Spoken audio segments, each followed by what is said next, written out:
They serve, they protect. At times, they're in hot water. No question this past year has been uncharacteristically tough for the Calgary Police Service.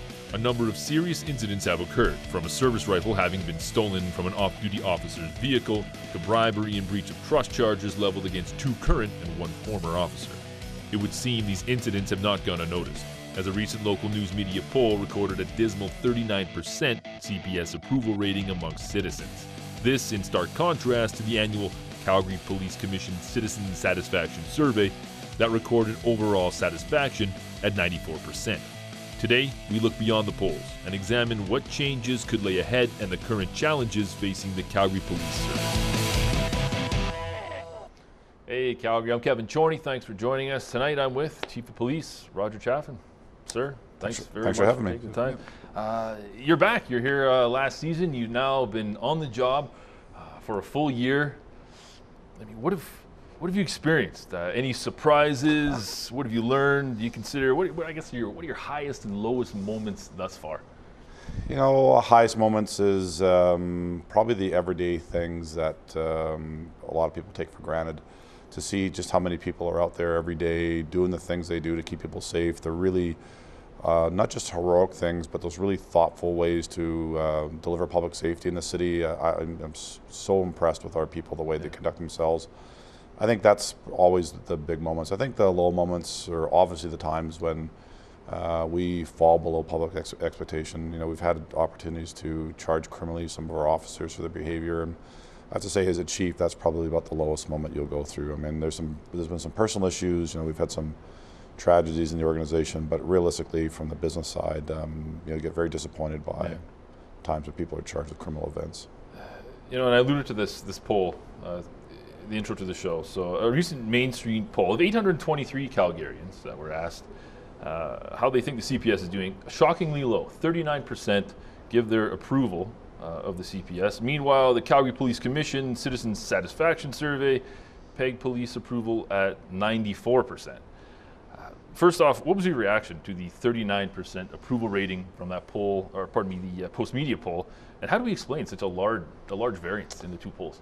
Well, I mean, other than get into the actual details between the difference between a poll and a survey, the randomness of the poll, just come in and ask a few questions and extrapolate from that some data, is difficult. But I mean, I think both polls, even though they had drastically different numbers, were pointing to the same features that are going on in policing in North America right now. The overall sort of degrading of public trust and confidence certainly is something that's going on. Both polls point to the same thing. And we look at our survey from Illumina. That survey we've tracked over many, many years, but we've been seeing this slow deterioration or softening of public trust and confidence over time. 1 point there, yeah. But there's statistically significant drops. Those are telling us that the community wants more from policing. And you know, at the same time, you know, when you're polling, you talked about some of the issues we're going through. You're talking about a lowered economy in the city, high crime trends. All these things really chip away at trust and confidence, and it's up to me to work on it. I think, you know, my opinion, 39% is ridiculous. Just kind of wanted to put that out there. I'm not saying, you know, the poll is drastically flawed, but I would have liked a phone call myself.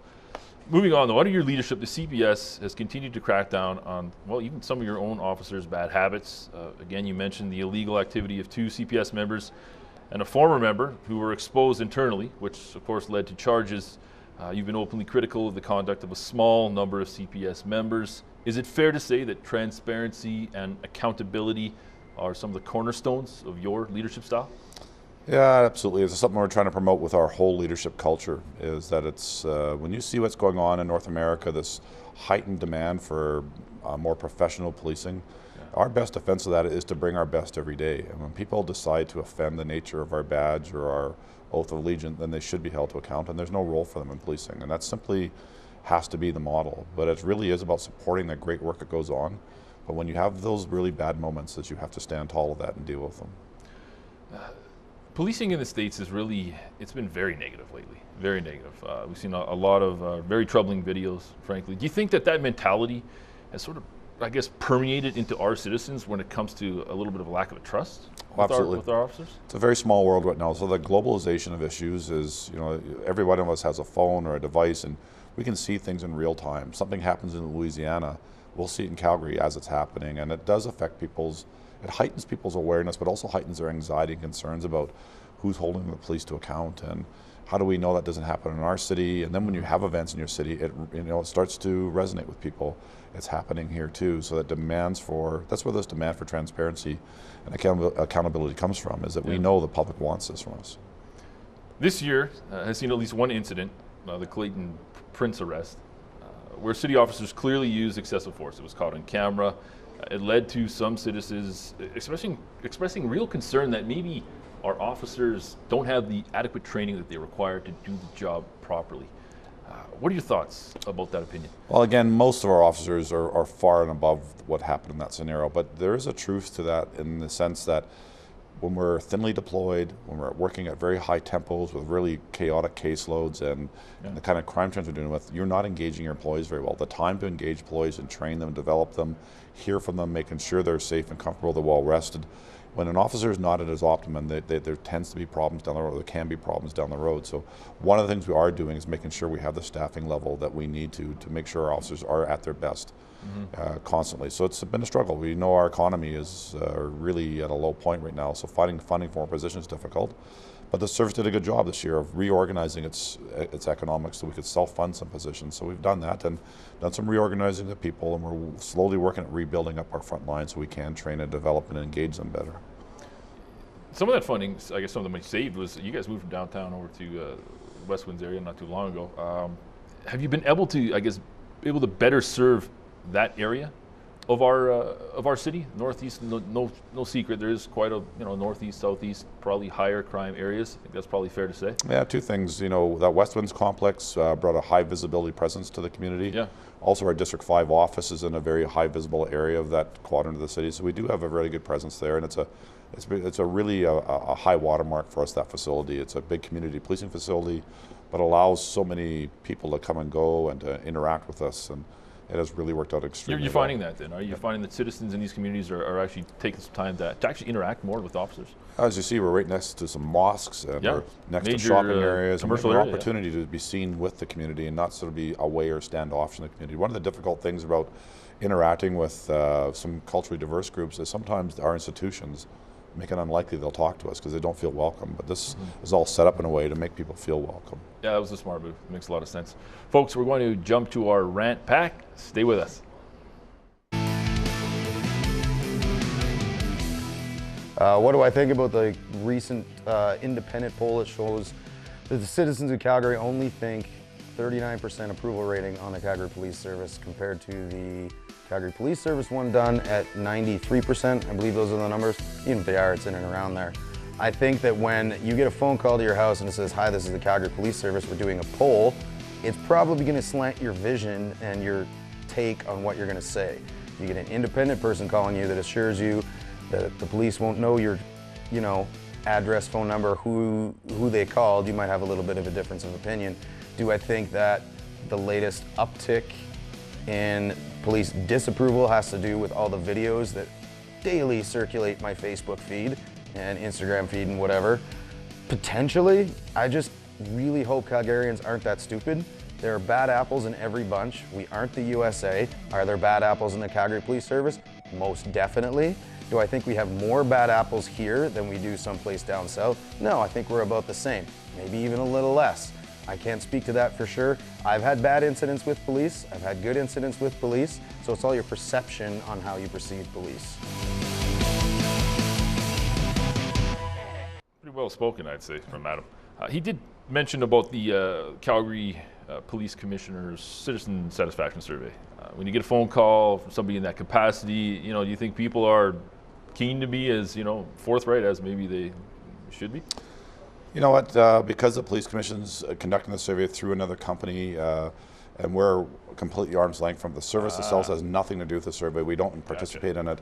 I think what the beauty of that particular survey and the way they do it and their style of survey is they're using the real words of people. They're not just using data like check a box. They'll hear from them. If you say the police are good or bad at something, tell us in your words what that means, and it's in their own words that we actually draw out the data. What is it they mean when they answer that question?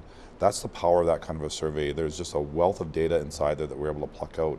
Not just the fact that stats are up or down, but what are people really saying about us? And Far more in depth. Yeah, and it's far more in depth, and there's far more to work with when you see that. It's got a lot of value then, it sounds like, Chief.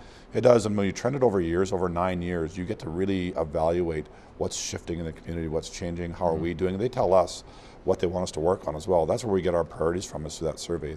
Those citizens, there's about 50 different questions are asked. Some of that is, what is it you want police to do? And from that, we build business plans from that survey about this is what communities told us they really want us to focus on. And it's important to us. It's important that we get it right for Calgarians. I want to shift gears a little bit back to Clayton Prince. Now, two of the officers that were involved in Clayton Prince's arrest had stated that he resisted arrest. Now, subsequently, this was proven not to be true. And along with the assault charges leveled against these officers, they've also been charged with public mischief. In your opinion, is public mischief the appropriate charge for what really could have been a life-changing conviction for Clayton Prince, or does that charge actually carry more weight than people realize?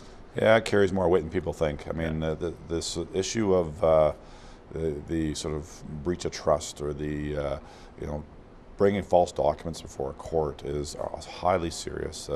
Having authored a document that's untrue is a massive assault to our oath of allegiance, the office that we hold, the trust that we have with communities, and it is a very serious offense. And that's something the officers will have to answer to.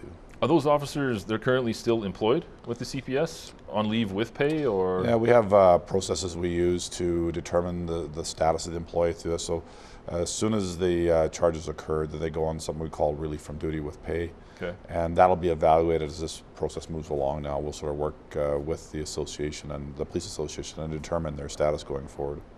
That seems fair, absolutely. Some people have suggested through local media that there exists within the CPS a culture of sexual harassment and bullying. I mean, obviously, this is big news. It seems as though our local media can't get enough of it right now. How do you respond to that? Well, you know what? A workforce of 3,000 people, a very diverse organization of age ranges and gender breakdowns and cultural diversity. The idea that there could be conflict in the workplace I think, is to be expected, that it could happen. Yeah, sure. As people interact with each other, certainly our policies and our culture is not to promote it. Our culture is to create a very safe workplace for every employee. But when it does happen, when people do react with each other poorly or say things poorly or come into conflict, it's up to us to sort through that. And we have to be careful as an organization as well. Excuse me. Be careful that that you're not overreacting to things, you haven't underreacted to issues, but you want to create an environment where people come forward.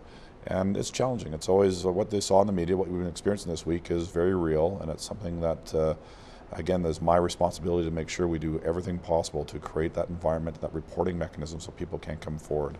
Yeah, but to be fair, I mean, there has been a lot done already to sort of foster that environment that, I mean, maybe doesn't get the headlines attention that it should. I mean, what are some of the steps that have already been taken? I'm proud of the work that's gone on. It's taken years to sort of stand up new programs and new really complex and thoughtful restorative programs, so when employees are in conflict with each other, they can actually work together to find a path out of it. So it's not just about blame, it's about making sure people understand and move on. That's a complex program. We've hired people to manage that and evaluate it. And those are things to be proud of. We have all sorts of other mechanisms through our peer support programs, through our chaplaincies, through all sorts of outreaches we have, so people can talk about their experience in the workplace. Because we do know this one thing, that the biggest stress in policing is not the work we do, it's the stress of inside the organization, because it's the relationships we have with each other, it's the our ranking controls, the power levels we have, all create an environment that requires a really strong leadership team. More flexible work shifts has been one of the steps that's been taken as well. I mean, what's the response amongst your members to that? It seems like a big step to me in trying to increase the quality of life. Flexible work options are necessary. Yeah. They're something that, given the kind of modern people we're hiring, the expectations of modern society, that we need to find these options. Those particular issues are contained within our collective agreement. Working conditions are described in our collective agreement, and we negotiate that with the associations. It's something both the association and the service wants, and it's just a matter of understanding the ramifications of flexible options, its effect on pension, its effect on overtime, its effect on quality of life for people. We want to make sure that it's done right. The association's very mature in this case. They want to make sure, they just want to make sure it's done in a way that doesn't create some unanticipated harm. But I think we'll see some real big strides towards that in this next contract, and looking forward to it. So. Folks, we're going to jump to another break. Stay with us. We'll be right back.